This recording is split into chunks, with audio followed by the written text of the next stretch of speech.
हमारा ये शरीर चलता है विभिन्न पोषक तत्वों से मिलने वाले एनर्जी के कारण से।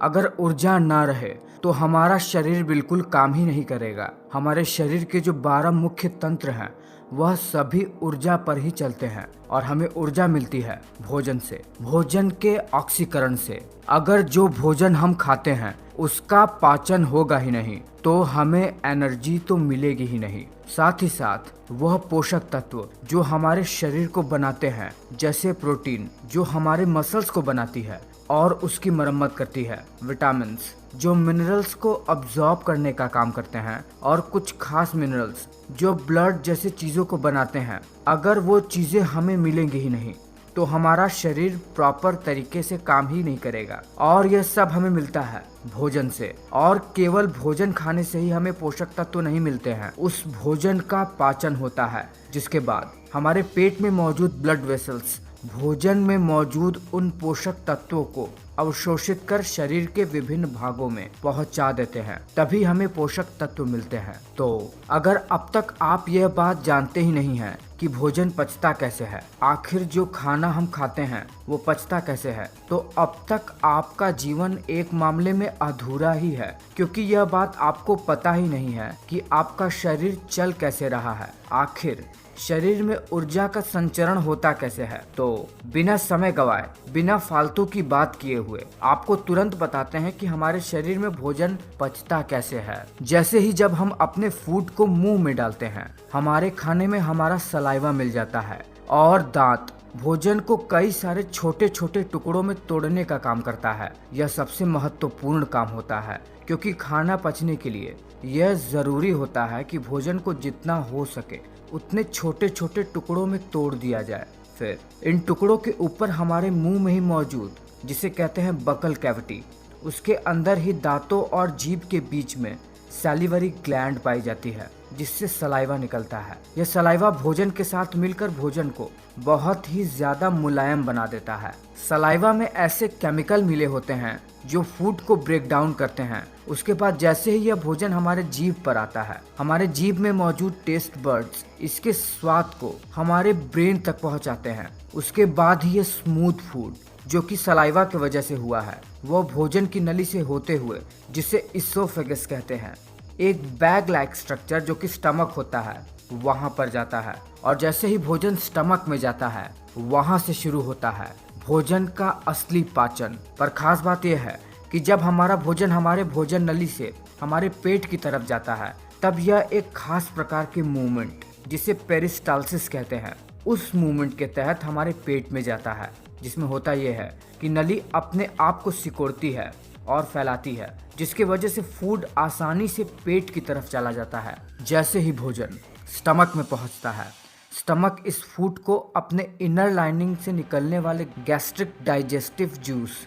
हाइड्रोक्लोरिक एसिड और म्यूकस के साथ बिल्कुल मथ देता है, यानी मिला देता है, जिसमें से मुख्यतः एंजाइम फूड में से प्रोटीन को अलग कर देते हैं। वही हाइड्रोक्लोरिक एसिड भोजन को बहुत ही छोटे छोटे टुकड़ों में बांट देता है। वही म्यूकस एक चिपचिपा पदार्थ जो कि हमारे स्टमक से ही निकलता है और फूड में जाके मिल जाता है, वो हमारे स्टमक के दीवार को स्टमक से ही निकलने वाले एसिड से बचाता है, ताकि स्टमक की दीवार डैमेज ना हो।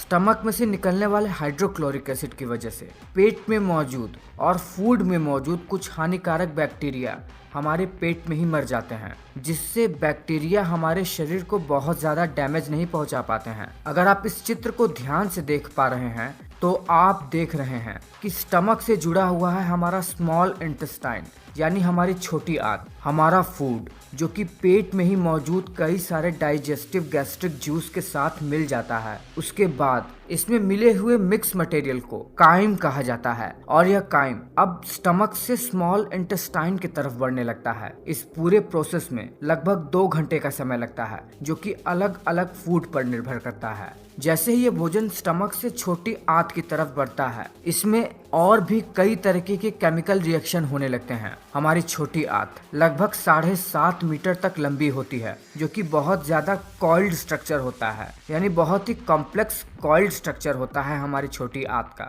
छोटी आंत भी 3 भागों में बटा रहता है। सबसे ऊपर का भाग जिसे कहते हैं डुओडेनम, उसके बाद स्मॉल इंटेस्टाइन का दूसरा भाग आता है जिसे कहते हैं जेजुनम, फिर आता है स्मॉल इंटेस्टाइन का सबसे आखिरी पार्ट इलियम।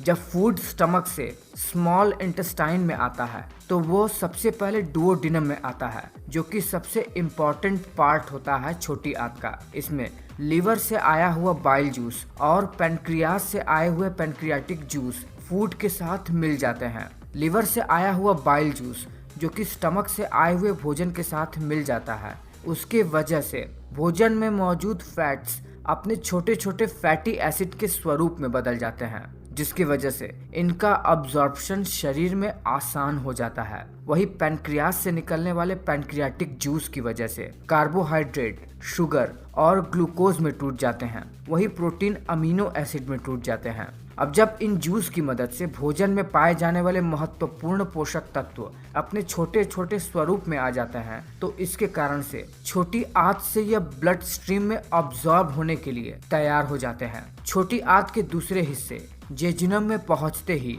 छोटी आंत के दीवार पर मौजूद छोटी छोटी फिंगर लाइक स्ट्रक्चर जिसे विलीज कहते हैं, उनमें मौजूद छोटी छोटी ब्लड कैपिलरी में इन पोषक तत्वों का अब्जॉर्प्शन शुरू हो जाता है और यह प्रोटीन, कार्बोहाइड्रेट और फैट जैसे चीजें अब ब्लड वेसल में जाकर पूरे शरीर के विभिन्न अंगों में और शरीर के बाकी के अंगों में पहुंचने लगते हैं। धीरे धीरे इनका पाचन होते ही ये भोजन छोटी आंत के तीसरे हिस्से इलियम में पहुंच जाते हैं, जहां पर इन भोजन में मौजूद मिनरल्स का भी अब्जॉर्प्शन शुरू हो जाता है, जहां से हड्डियों वाले और खून जैसे चीजों को बनाने वाले खनिज तत्व शरीर के विभिन्न भागों में पहुंच जाते हैं। इतना सब होने के बाद भोजन छोटी आंत से बड़ी आंत की तरफ बढ़ जाता है, जहां पर हमारे शरीर के लिए पानी का अब्जॉर्प्शन होता है और कुछ ऐसे मिनरल्स जो छोटी आंत में अब्जॉर्ब नहीं हो पाए थे वो बड़ी आंत में से होकर ब्लड स्ट्रीम में चले जाते हैं।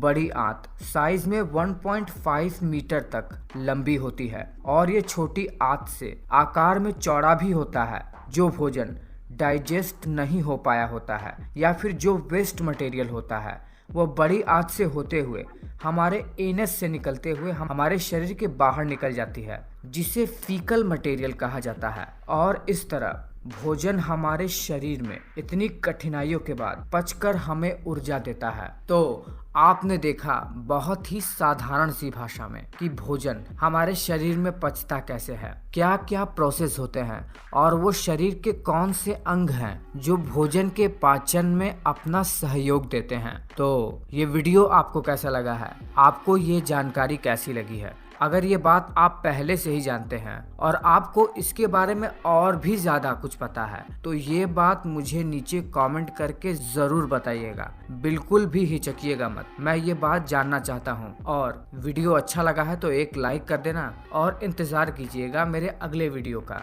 उम्मीद करते हैं अगला वीडियो आपको और भी ज़्यादा अच्छी जानकारी दे पाने में सक्षम हो पाएगा। मैं मिलता हूँ आपसे अगले वीडियो में।